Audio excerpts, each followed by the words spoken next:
It's you liberals who have lifted them up, Howard. Paul, you conservatives make a mistake. You can't afford to strangle hope in people. Without hope, people become dangerous. No, Howard. You liberals have let them invade our society. You give them jobs, political jobs. Paul, you missed the point. It's only the smart ones we move up. That makes it even worse. No, we have to move them up. If we leave a smart one in the ghetto, he might develop into a leader against us. But if we raise him up into white society, we neutralize him. He feels compelled to try to act like us. He loses his identity and his racial anger, if he has any. He becomes alien to his brothers. They realize he sold them out, and they grow to hate him. He becomes worthless to them and safe for us. No, thank you. In fact, in his love for the creature comforts, except for his color, he's become one of us. If you have to go anywhere, just be sure to have your rain gear. You're tuned in to Feedback, a positive image production by Hood Research. My name is Theo Broughton, co-founder of Hood Research, and my co-host, Thabiti, and we welcome you to the program. And we want to say that we thank you for helping to support this program. For those of you who are considering, please make your check or money order out to Hood Research. But if you prefer, you can make it out to Watkins Broadcasting Company. We have no objection to that, but we ask that you mail it to Hood Research. P.O. Box 4416, Detroit, Michigan, 48204. Again, mail it to Hood Research, P.O. Box 4416, Detroit, Michigan, 48204.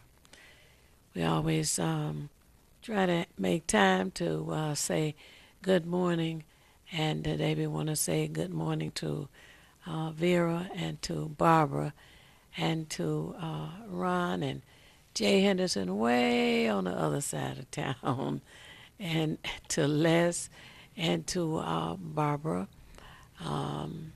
who called in. And Barbara, if the sound is not loud enough, please call 868-6612 and let them know that. Again, that's 313-868-6612. We want everybody to be able to hear the program. Good morning to Ron and to Tom. And who you want to say good morning to? Some of our faithful and let's say faithful viewers. So, Sister Ruth Ann, Sister Jackie, Brother Shane, Brother Fred, and Brother Smith Bay. Also, Sheila Ragland and Frida Washington. She's one of the newer viewers, but we're. It's just like sometimes when you channel surf, you never know what you might find. And they found feedback. And for Detroit's own Smokey Robinson, happy birthday, brother. This is the 78th birthday. Oh, yes. I can't forget to say good morning to Sam. And he's one of our lifetime members. And, there are just so many people who are very supportive, and we really appreciate that. I want to say, before we go on and introduce our guest, that tomorrow at 5 p.m. at Sacred Hearts Activity Building, there's going to be an explanation of some of the alleged criminal activity by those who are foreclosing on the homes of people in our community. And Gwen Minko is going to be there. That's tomorrow at 5 p.m. at Sacred Heart Activities Building. The address is 3451 Rivard. Again, that's 3451 Rivard. Or you may know this better, I-75 and Mac, right behind McDonald's. See, a lot of people like landmarks. Yes. I-75 and Mac, right behind McDonald's, is Sacred Hearts Activities Building. That's tomorrow, Tuesday, February the 20th. Tomorrow, Tuesday, February the 20th, at 5 p.m. It'll probably go from about 5 to maybe 8. and you can learn about some of the other scandalous things going on in the city. Now, we have with us today David Watkins. And Good morning. Good morning, everyone. he is a wonderful author, does children's books, has a new book, and also a member of Mensa, right? Yes, indeed, I am. We got to talk about that. Okay. And something else. What is this? Another thing we got to talk The about? cursive writing. Oh, yes. As a second language. That's about cursive writing, yes. Okay, where you want to start, the BD? Well, I was sharing with Theo yesterday that our guest is also does calligraphy, so I think therefore writing and cursive in particular kind of fall into that fold. Okay. And what Theo and I were discussing, now they want to make cursive I guess an option as opposed to a part of the curriculum. And what were your thoughts, or what would your thoughts be on that? Now, I always share with people that when we endorse certain things like checks, they want your signature. They don't want you printing David Watkins or Theo Broughton or anything. They want signature. But now they want to consider it a second language, which I think personally is part of the dumbing down of America. But do you have any thoughts on cursive writing and How would you tell us who is David Watkins? Oh, yeah, well, that's the very first thing. Okay, let's back up. First, we're going to say, who is David Watkins? Well, I am David Watkins. I'm married to Linda Watkins. Uh-huh. I work at the post office. These are not necessarily things in order of importance. Working at the post office, being a member of the Church of Christ, being a children's book author. But these are some of the things. And I will also have to mention that I was a member of Mensa, which was mentioned earlier. As far as cursive writing goes, we were taught how to print and write as youngsters. And as Thabiti said, the curriculum is changing so that writing, or cursive writing as we know it, is no longer required in most states. I believe when the Common Core came along, the Common Core didn't use that as part of their curriculum. It's So 2010. it's optional. 2010? 10, yeah. So That's, it becomes optional. I wouldn't consider myself a master, but I am a person who uses calligraphy. I do about 10 different types of writing. Calligraphy is just another word for fancy writing. And so I'm somewhat proud of my printing and writing. I've been told it looks pretty nice. I think, as Thabiti said, that it's necessary to have that in one's repertoire because we have to write checks. And in fact, there are many documents that were written in cursive, like the Constitution and things of that sort. And those who can't read cursive will find it much harder to understand, to examine, to investigate such documents. if at all. So calling it a second language, I guess that would make me bilingual, but on the other hand, I think that we should continue to teach it. And the problem is now that as the teachers come up, they haven't been taught how to teach it. Oh, no. We used to have examples on the boards across the blackboard, across the ceilings in the schools of how to write a capital Q, which looks like a 2, and a small q and things of that sort. And then from there, once you learn how to write these letters, one can go on and make them fancier, which is what I did. It's interesting. I was telling Theo, and then we have a caller. I was telling Theo that when I use the letter E, I've come up with my own creation. Now, once you see it in context with the other letters that surround it, then you can figure out what the first letter was. But again, as David said, when you can kind of personalize it, I'll put it that way, and to not be able to read those at all, really becomes well, we speak about the dumbing down of America. Well, this certainly doesn't help. And we'll go to this first caller. And I've been trying to figure out why the federal government would pass a law that it doesn't have to be taught. Hello, caller. You're on the air. Would you share your name and how you're viewing us, please? Hello, caller. You're on the air. One, I guess it's Southwest Voice. Beautiful conversation. Guys, I have morning. Say good morning all. Good morning. Again, there is reason why they're getting rid of cursive writing. And reason begins on a quantum physics level. Okay. You are correct. Our writing form of calligraphy, cursive, not only, In and out.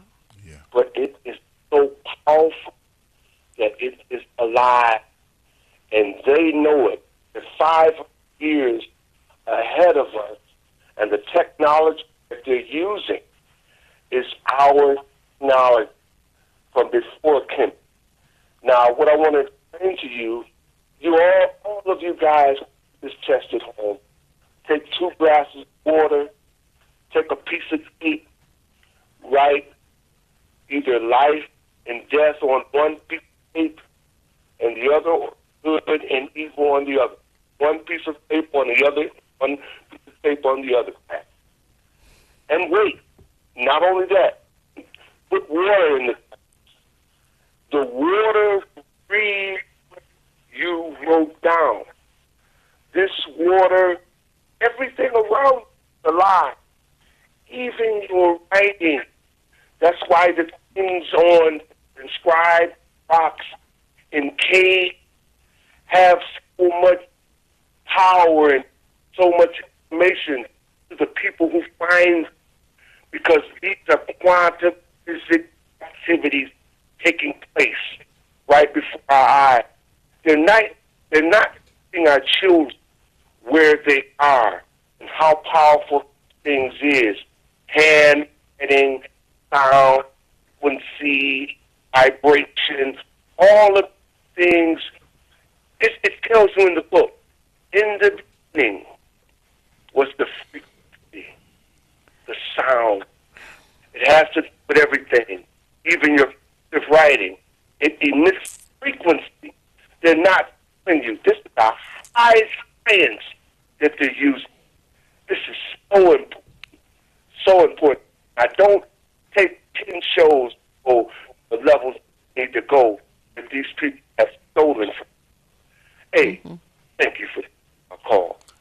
Thank you. Have a good day. Well, anyway, when you all call in, what we ask for is your name and how you're watching us. A gentleman who just called in, his voice was going in and out, and I'm not sure all of what he was saying. However, I don't care how far technology goes. That doesn't change the signing of the Declaration of Independence, which was in cursive.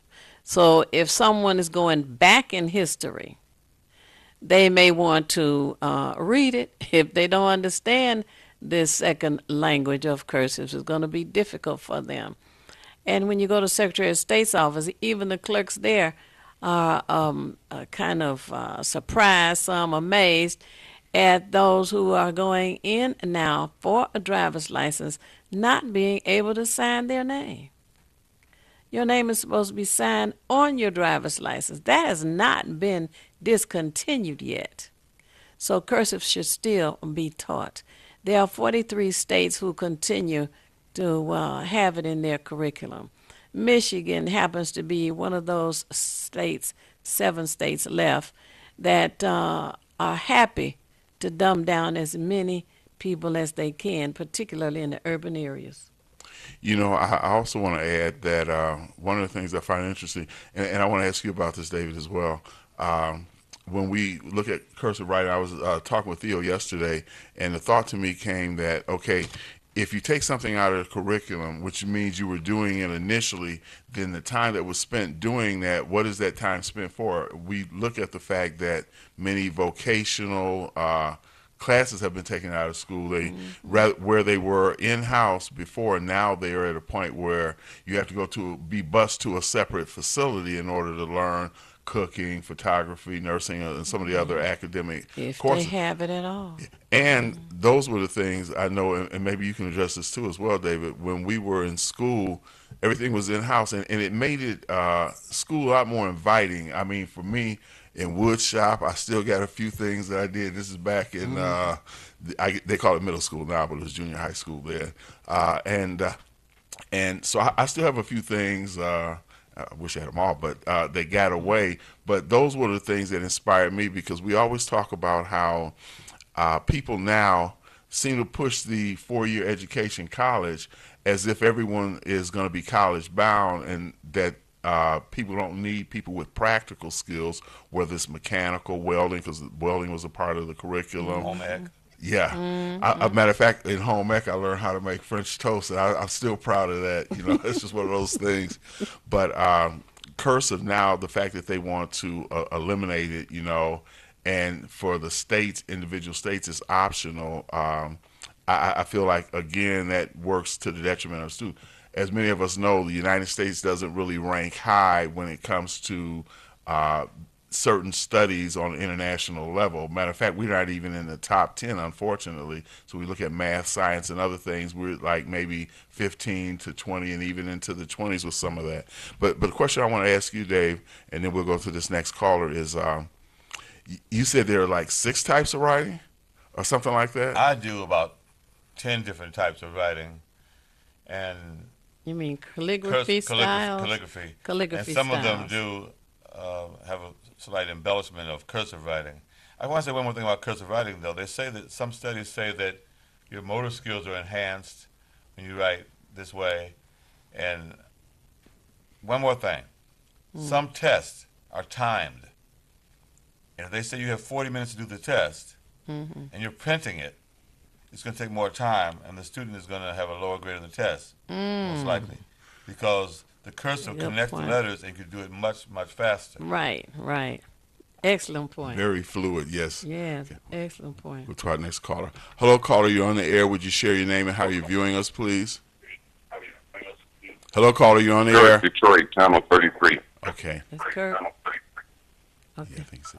Go ahead. And you know, this is not the first time they've been trying to dumb us down. Now you got to look at some of the other things they did. Like during slavery, you weren't allowed to read. What they was doing was putting your intelligence on hold, your learning on hold. You know, but they had did it before that when they built the Library of Alexander. What he was doing was he was going into black country, taking all the literature out, destroying all the schools, and killing all the teachers. He brought all that intelligence into the Library of Alexander. What Europeans had to do was they had to catch up to what civilization is and was. So they had to put yours on hold while that happened. But then again, it's really not that old. We're not even talking about 1,000 years. And thanks for taking my call. Thank you. You know, one thing I will say about it's interesting because Egypt is one of my favorite subjects. And when he said the invaders, Europeans were trying to become civilized, sometimes I wonder to myself, looking at America, I don't think we got there yet. And Gandhi made a comment one time when he said, someone asked him what did he think of Western civilization. He said, yeah, that would be a good idea. So yeah, I guess from the time of Alexander the Greek, I don't call him the Great, Alexander the Greek from Macedonia, yeah, maybe they haven't really caught up yet. Good point. Now we'll kind of segue into Mensa. A lot of our people don't know about it, and this is something that Theo really wants, to bring light to in terms of our community and share with it. First, I guess a general overview of what Mensa is, and then the things that one would do to qualify for it, and then we'll go on to like different activities and how can we increase whatever we do to heighten our intellectual level or status. Mensa is a high IQ society, and I first joined Mensa in the 80s.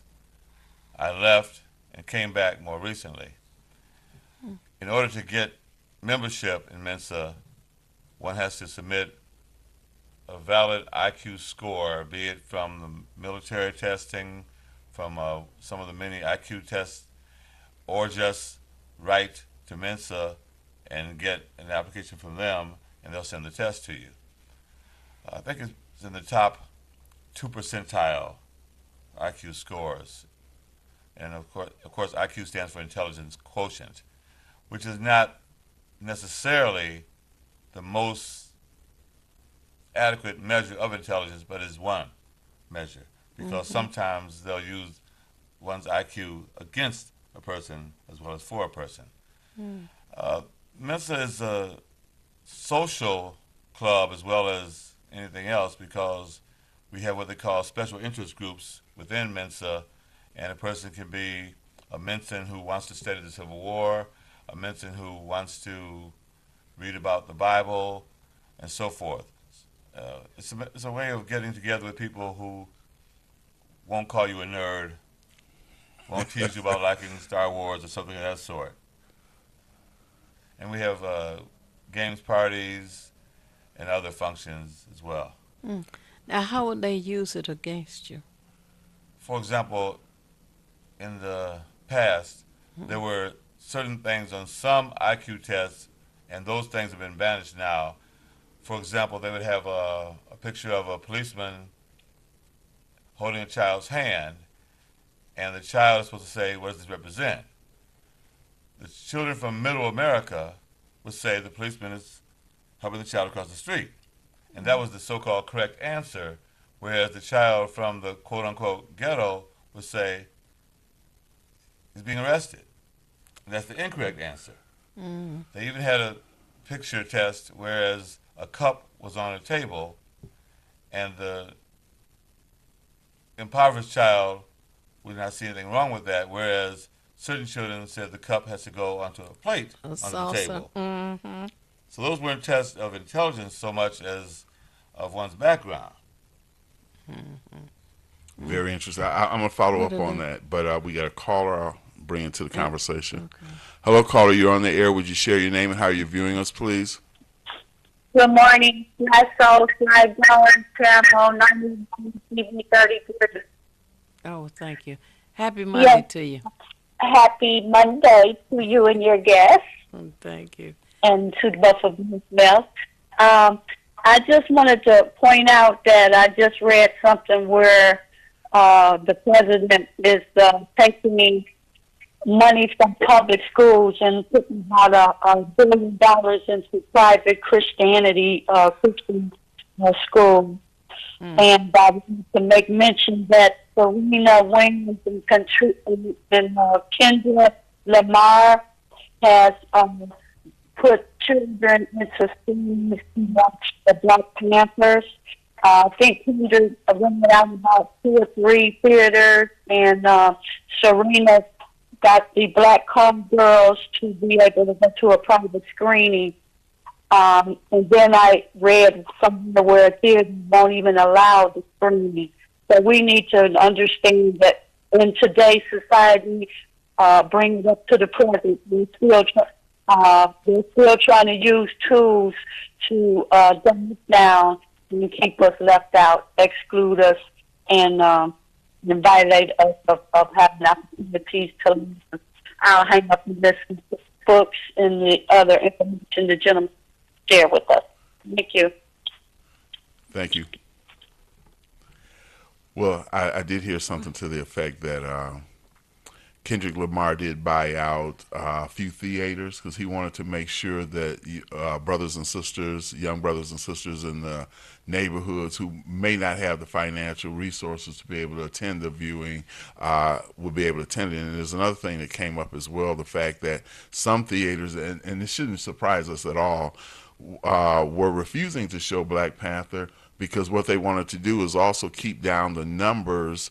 They right now what was the take for this weekend or something like that. So and of course we know because of the bias and prejudice in this nation, particularly with certain, they would have rather not made any money at all at their theaters as opposed to allow us Black to be able to Panther have be some successful. to have a positive role model. So it's very interesting. Well, Two things, three things. One, there was a fraternity that bought out 3 theaters for those young children who would not have the money to attend. You know, how you go and they've got from 1 to 20 or 15 or whatever theaters that you could go in. Right. They bought 3 of them, all the seats in 3 of them, for the children to be able to go. And then a teacher worked with her friend and I guess her colleagues, and they raised enough money for the classes that they had to also go to see the movie. Now, the most important thing is when you get your ticket at the theater, look at it and see if it says Black Panther. Because twice that I can think of, the roll of tickets was put into the slot for the wrong movie on purpose. Right. And then when you pay for your ticket, say you were going to see, I don't know, ABC movie, and you got a ticket for XYZ movie, and that gave it more numbers, higher numbers.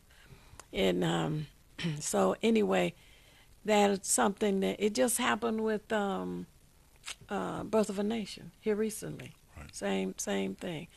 And some few years back it happened. So we need to be aware of the kind of tricks they play. But aside from the tricks, they've already made $192 million. $192 million. So broken a number of records already, right? So that's something to be proud of. And all of those who have seen it are now spreading the word that it's a very positive film, and they're encouraging all to go and see it. Now, my question is on the Mensa, what are the numbers? What are the Mensa, Mensa numbers, normal numbers? How do they rate I rank believe it? that it used to be the case, I'm not sure because I haven't been following it lately, but it used to be the case that 135 to 140 is considered genius IQ, somewhere in there. And a Mensa is generally considered having genius IQ. It can go up, I hear, to past 192, since you mentioned that number. But there are some tests where you can get as low as 131, I believe. Oh, okay. Now, we got a couple of callers, and then I want to follow up on that as well. A couple of things. Hello, caller. You're on the air. Would you share your name and how you're viewing us, please? Yes, good morning. My name is Maureen Taylor, and I'm watching on Channel 91 on Comcast. Thank you. Hey, good morning and happy Monday. Couple of points. I happened to be home this morning for a little bit, and I was listening to the information shared about the Black Panther movie, and there's no way to hide the success. I'm told, at least that's what I've heard, that it's the 4th or 5th greatest attention gathering and visiting the movie studios in the history of movies. And probably additional numbers are going to come in to boost that up a little higher. Then the next thing I want to share, or at least ask of your guest, is I can remember when the Mensa organization had a lot to do with social and cultural events. And I don't hear that much about Mensa and what it might be doing these days, so I'm going to listen for a little while to see what other things Mensa is able to do relative to helping the community. And then the third thing, Miss Theo, this Friday coming up, the 23rd of February, Okay.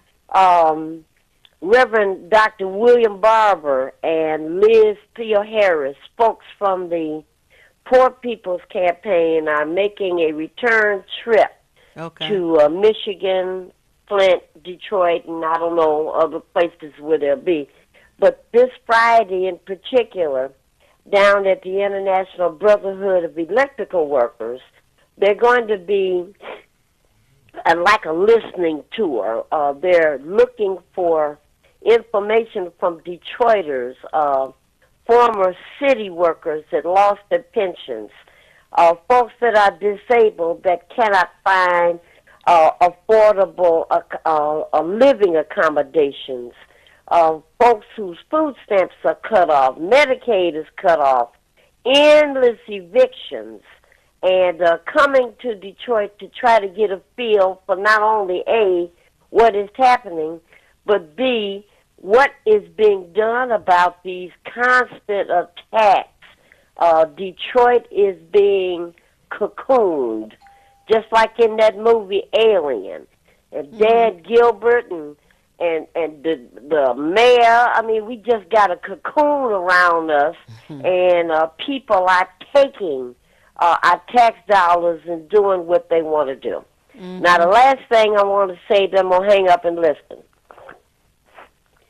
I work at a school, part of a social work team, and I was horrified. I'm just shocked that this conversation is coming back so quickly. I was horrified when a little 14-year-old told me 2 or 3 weeks ago that she didn't know how to write cursive. What are you talking about? And when she explained to me that the cursive writing is no longer taught in the younger grades, I believe her. I went everywhere throughout my school. What are you talking about? You can't sign a check. When we get ready to sign you up for voter registration, that can't work. Legal documents that you have to sign, that can't work. Everything where you need a signature to verify you are who you are legally, it won't work. And Miss Theo, I was doing that. At the same time, I'm shocked to learn that students in Detroit, no students, charter school, private school, public school, none of them are being the beneficiaries any further of vision testing. You know, vision testing used to be something that the health department did for all students. To your guest and Theo, they don't test students for vision problems, vision challenges anymore. That was an accident. I'm trying to find out when the health department is coming to my school to perform these tests. And I'm told we're not coming because of budget constraints. Oh my goodness. So I'm going to hang up and listen to your thoughts about these issues. All right. Well, you know, thank you for that information and concern. It's interesting that they talk about budget cuts, yet the governor of the state of Michigan, Snyder, has, what did it say? $580 million surplus. Surplus. That means extra. So why do they have budget constraints? As it relates to finding out that children cannot write cursive, when you don't have children in K through 12, then you don't hear a lot of the reports of things that are working against them. And the federal government, which really trips you out, passed a law in 2010 that is not required anymore. Dumb. 43 states have decided they would continue teaching it. But Michigan happens to be one who's we want to dumb them down. No matter how smart they are, when they get to school, we are not going to develop any ability or talent that they have. No. Now I'm going to ask David to follow up on, and I want everyone to know our guest today is David Watkins, an author and an all-around guy, really. which means he knows a lot. So she was asking about how Mensa used to be involved, I guess, in more community activities and things, and are they doing anything on that level? And then I'll follow it up with a question, more or less.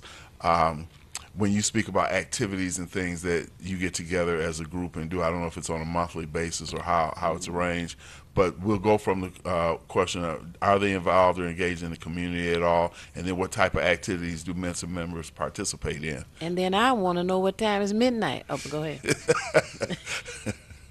Unfortunately, I don't participate the way I should, but I go to the brunches and I go to talks. Sometimes there are talks on subjects from physics to national security, and I attend some of those and some of the games events, but I haven't been involved in other social events. What I shall do is investigate further and get back with the BD and Theo and let you know. As far as cursive writing, I was thinking that I'm going to propose to the Literacy Project, which is a 501c3 group that my wife and I started a few years ago, that we teach some cursive writing. We have a summer project, a summer program each summer where we talk and write with children and help them with their reading, ages 7 through 10. And I believe that I'll propose that this summer we start introducing some cursive writing techniques as well as other things we deal with. Oh, that would be great. Now, tell me, what time is midnight? Will you read that to me? My latest children's book is called Mommy When It's Midnight. And it's about a calf, a young farm animal, who asks its mother when it's midnight. In fact, I'll read the first part. Okay. Mommy, when is midnight? The young calf asked Connie Cow. Is it early? Is it late? Is it midnight right now? So the calf has been hearing about midnight all its life, and the mother says if you want to see midnight, you have to stop playing so much. But I love to play, is what the calf would say. The lesson therein is to give up one thing in order to get another. If you want that bicycle, you can't keep buying the comic books with your allowance. You want one or the other.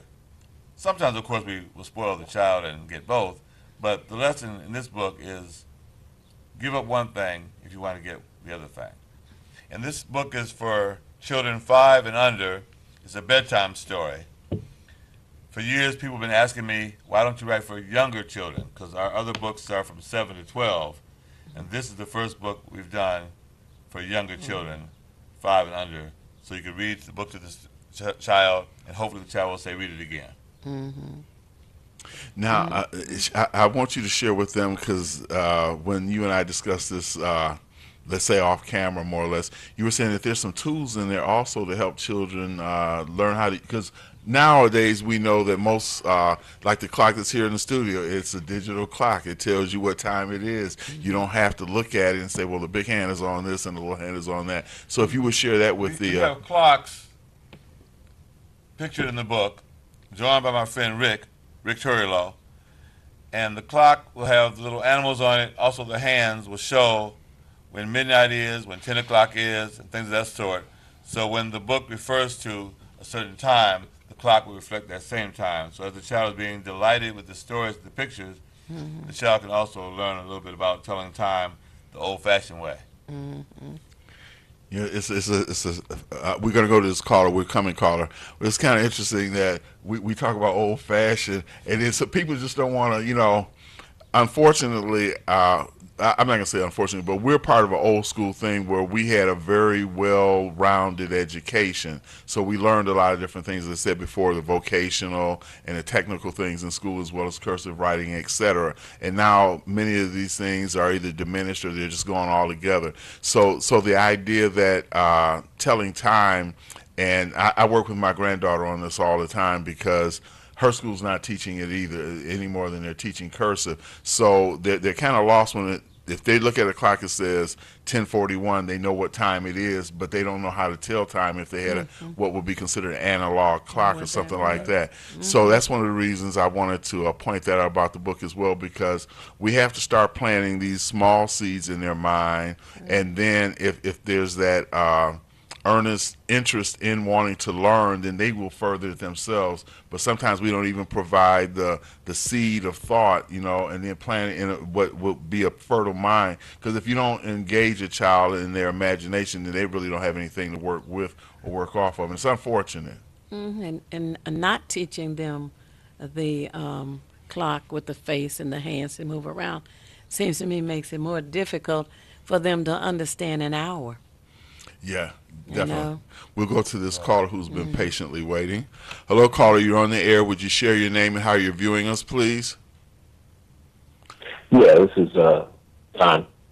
Hi, Don. And, good morning. I'm watching on Channel 91 Comcast. Oh, thank you. Go ahead. Well, I got a couple of things I want to mention. MINSA is an interesting organization, and I wanted to find out more information as to, do they meet here in Detroit? What's their overall goal? Do they have youth programs to help the young people in the urban areas who are highly intelligent stay in that range, because schools seem to be dumbing them down. And the fact that, there's a movement now because of the shooting in Florida, to think about gun control and using metal detectors and pat downs and using the things that they've been doing in the urban areas for 40 years, in the white communities, where it should have been, being done all the time. But they didn't want to make it seem like they were uncivilized, when they called us. And speaking on the Black Panther, they've been doing these tricks, in the box offices for many a movie that, will focus on blacks. And I'm wondering if Mensa could help us work with getting to the general African-American public or people of color, to get them to stop trying to impress, the white culture. I think that the movie that is out now, Black Panther, is encouraging our young people. I think it is giving a lot of people hope, renewing hope. It's focusing in on the intelligence, the ability to govern, to have strategies, etc. And it, in my opinion, may also help to erase this, what do you call it, the nerd label, because when they begin to see that, even though it's a story based out of a comic book, the concepts are good. And throughout the film, they give you like the moral of the story is, that kind of thing. And it has a lot of information that would be encouraging, and hopefully some of our young people will begin to create rap with a positive message rather than all of this negative lewd lyrics that we hear. Did he hang up? No. Oh, Don? Hello, Don. Hello. No, I'm still here. Oh, are you okay? Did you have anything else you wanted to add? Well, one of the things I think Black Panther is highlighting or illuminating is the idea that there can be a society of black people that are working at a higher intelligence level than the Western, civilized country. But there's been multiple countries and civilizations in Africa for millennia. that have been able to, change the world. Because if you understand history, you know that without blacks, Africans, so on and so forth, being a part of the world and history, of which they always try and, whitewash, there would be no advance. Mm-hmm. Well, I say what you're saying. Also, the contributions from those who were here, who had been brought here against their will, and some who are already here that people don't want to admit to. Exactly. Because they were the ones doing the work. It was easier to come up with discoveries, inventions, etc. If you're the one doing the work, you finally say, oh man, it would be better if I did it like this, or it would be easier if I did it like that. And they would come up with the various inventions. Some of them were stolen, and credit was taken by white folks and whomever. But then there were others, and there were many others, who did successfully get patents for the inventions that they came up with, which helped revolutionize this United States, as they call it. Yeah. No, I thought they was going to say something. I wanted to interject something that's a little different. I wanted to mention that I forgot to mention my website. Is that all right? Absolutely. Yes. DLWpublishing.com. And we're going to be this Sunday, the 25th, at the Northwest Activity Center with dozens and dozens of other black authors at the Detroit City Book Expo. That's the Northwest Activity Center on Meyer Road in Detroit. Noon to 5. The date and day again? That's Sunday, February 25th. Okay. From noon to 5, there will be dozens and dozens of black authors featuring books from all kinds of genres, including children's books. And I'll have all 10 of my children's books available. Absolutely. Okay. You know, and one of the things I want to add to that is that I think it's important for our community to come out, see these books, because as you say, they cover a lot of different genres as well as age ranges.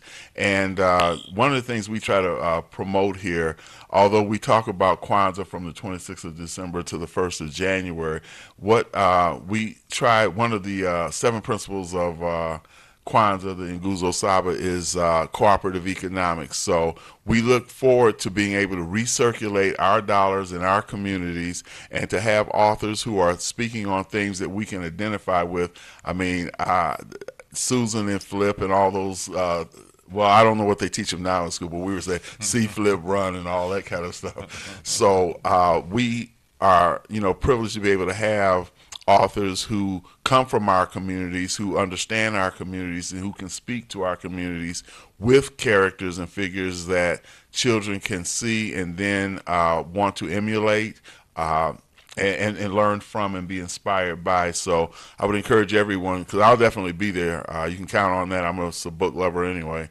You can count on me being there. But I would encourage everyone to be at the Northwest Activity Centers this Sunday, I believe it is. Mm-hmm. Okay. February 25th, from 12 to 5. I'll make sure I got this. I want to make sure you all have it too. Right. We're going to go to our next caller. Okay. Hello, caller. You're on the air. Would you share your name and how you're viewing us, please? This is Michelle, and I'm viewing you on television. All right. 33. Yes. And I just wanted to add to the conversation that public education seems to be limiting. Because in other school districts, they still have the face of the clock, the numbers that the children get practice with. And in your private schools, the students still have your traditional as well as your technology. And with our public schools in Detroit, maybe because the parents were so excited about technology, they forgot about the basics. So they need to pay attention they want and request and demand the education that we should have in the public school system. Oh, wow. So in the suburbs, they're still teaching cursive and they're still using clocks with hands and all to teach time as well, right? That's what you're saying? Right. So your Catholic schools, your charter schools.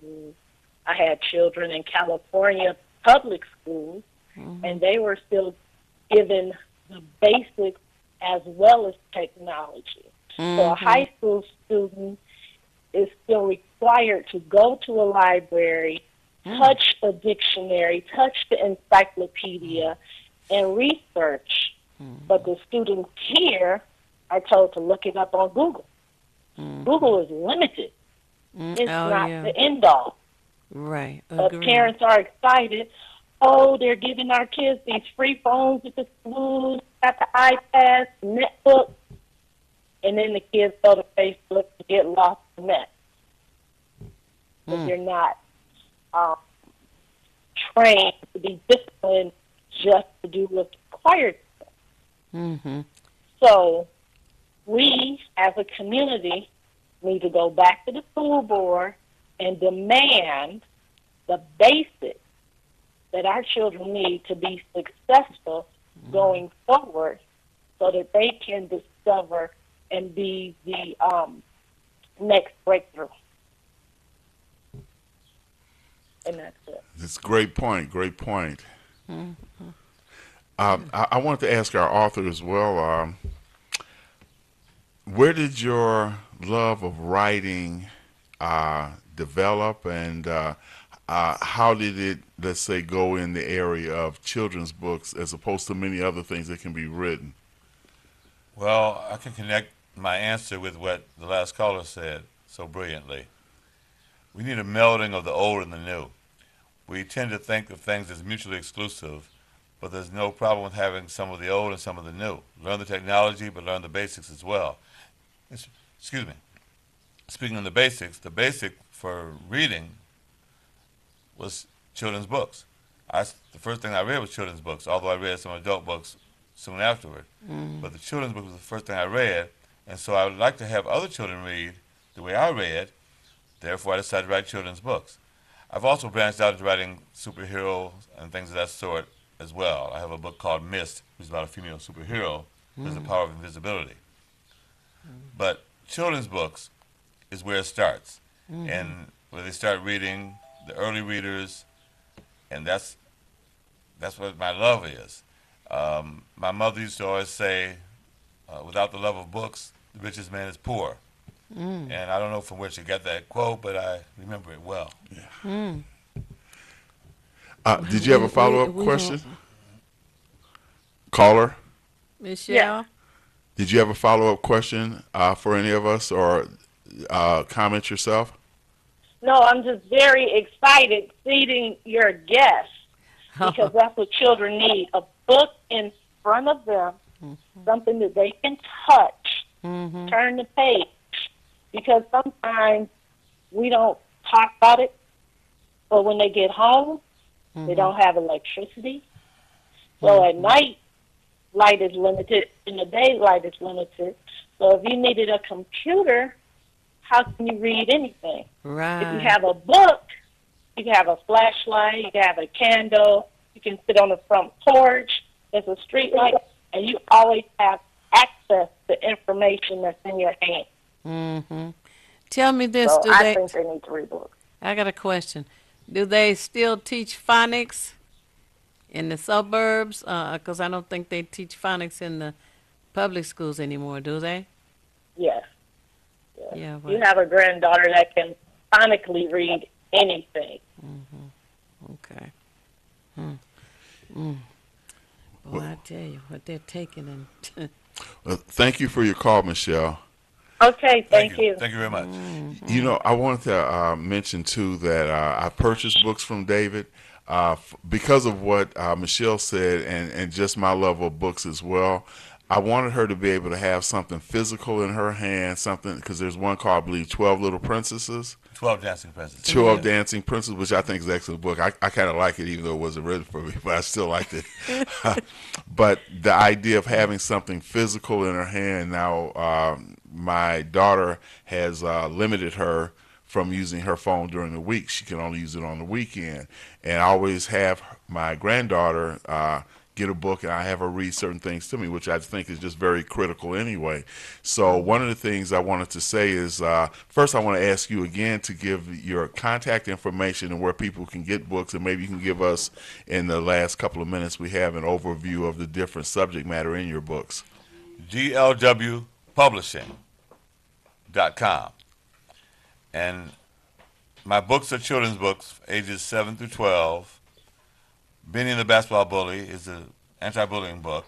Lancaster Lion is a book about animals in the jungle learning to cooperate with one another. And that's one of the few books I have that doesn't rhyme.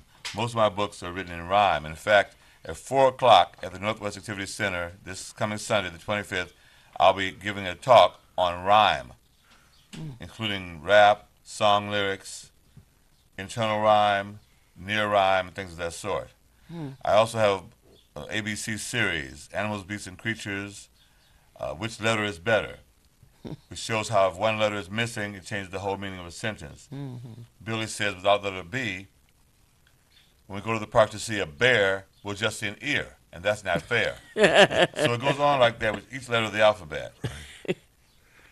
I have to say that those are the books that I purchased for my granddaughter, because I learned a lot of facts because it goes from A to Z, and it covers each letter with something that not only does it deal with the letter itself, but it deals with subtopics or sub-ideas about that particular letter as it goes on. So I think it's something that even adults, because I've learned things about animals, beasts, and creatures, right? That I had no idea about.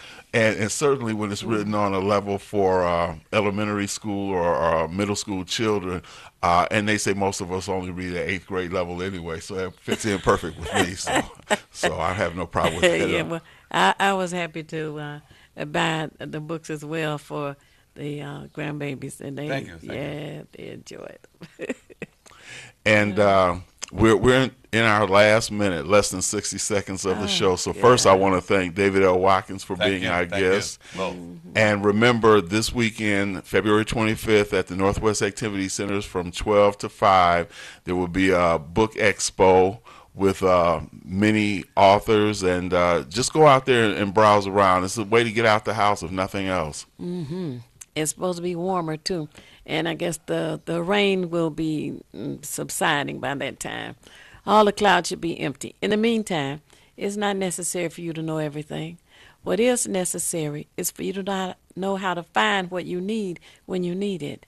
And we at Hood Research seek out as much information as we can to share and to know that it helps us all make better informed decisions, Thabiti. If you want to be nothing, do nothing. But the only problem with doing nothing is you never know when you're finished. And remember, the Hood Research website is hoodresearch.org, and the telephone number is area code 248-234-2371. That's area code 248-234-2371. And now, stay tuned for Get in the Know with Marley B.